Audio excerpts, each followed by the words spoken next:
جو علماء کرام ہیں انہوں نے بھی جو ہے نا سپریم کورٹ کی معاونت کر کے درست راستے کا تعین کر کے ایک طرح کی ملی ذمہ داری کا ثبوت دیا ہے جو خوش آئند ہے.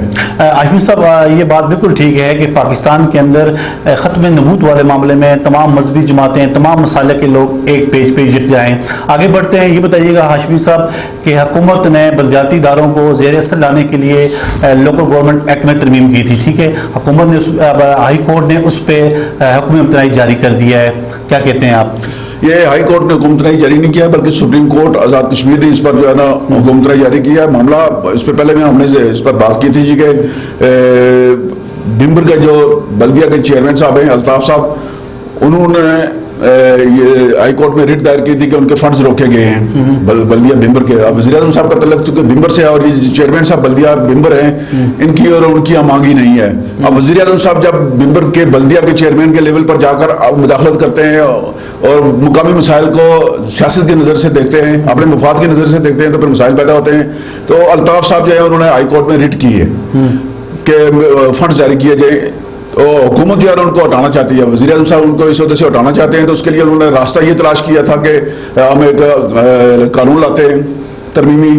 ایک بندے کو ہٹانے کے لیے پورے سسٹم کو ڈسٹرب کرنے کی کوشش کی گئی. یہاں جو ہے ایک چھوٹی سی جو ہے ایک بوٹی کے لیے گائے ذبح کر دی جاتی ہے, تو یہ چھوٹا سا معاملہ نہیں ہے. یہ جو مقامی سیاست ہے ظاہر ان کے پاس ووٹ ہوں گے, یہ مقامی سیاست پر اثر انداز ہوتے ہوں گے اور وزیر اعظم صاحب کو سلام نہیں کرتے ہوں گے اور کسی بھی وزیر کو سلام نہیں کرتے ہوں گے. تو ان کو نشان عبرت بنانے کے لیے جو ہے نا یہ کارروائی کی تھی گورنمنٹ نے. لیکن ہائی کورٹ میں انہوں نے ریٹ کی اور ساتھ ہی اس کو فنڈز کے ساتھ ساتھ انہوں نے اس لوکل گورنمنٹ ترمیمی ایکٹ کو چیلنج کیا اور موقع اختیار کیا تھا جی کہ انہوں نے اپنے ادارے کا بجٹ 6 اگست کو پاس کروا لیا. آرڈیننس جاری ہوا 15 اگست کو, اور اس میں ٹیکنیکل بات یہ کی گئی تھی کہ اس کا ایفیکٹ جو ہے نا بیک ڈیٹڈ کیا گیا تھا جی کہ 31 جولائی تک جو ہے نا اس کا نفاذ 31 جولائی سے ہوگا. تو اس میں وہ اس کی زد میں آتے تھے تو انہوں نے موقف اختیار کیا جی کہ یہ آرڈیننس جو ہے یہ بدریتی پر مبنی ہے, بیل آف آئیڈیا ہے. تو ہائی کورٹ میں ریٹ دائر کر کے انہوں نے ہائی کورٹ نے اس پر جو ہے نا نوٹس جاری کیا. پھر وہ نوٹس کی بنیاد پر وہ سپریم کورٹ چلے گئے اور سپریم کورٹ نے ان کے موقف کو درست قرار دیتے ہوئے جو ہے نا حکومت کو اس آرڈیننس پر عمل درآمد روکنے کا حکم دیا, بلکہ حکومت نے جاری کر دیا. یہ رائے سجاد صاحب ایڈوکیٹ جو صدر سپریم کورٹ بار ہیں ان کے جانب سے دائر کی گئی تھی سپریم کورٹ کے حوالے سے بھی ایک چیز سامنے آئی ہے کہ 35 سال جو ہے اس کی حد ہوگی, پہلے 40 سال تھی اب 35 سال کر دی ہے. یہ عوام ختم ہو گیا. جب بلدیاتی الیکشن ہوئے تھے تو یوتھ کے لیے جو ہے نا وہ ہر یونین کونسل میں ایک سیٹ, ہر یونین کونسل ہی نہیں بلکہ تمام اضلاع کونسل اور میونسپل کمیٹیز اور ٹاؤن کمیٹیز میں جو ہے وہ اس میں عمر کی حد جو ہے نا وہ آرڈیننس کے ذریعے 40 سال مقرر کی گئی تھی, جو آرڈیننس ختم ہو چکا ہے. اور اب ایک ریٹ دائر کی گئی تھی ہائی کورٹ میں جی کہ یوتھ کی جو عمر ہے وہ 35 سال ہے ڈیفائنڈ.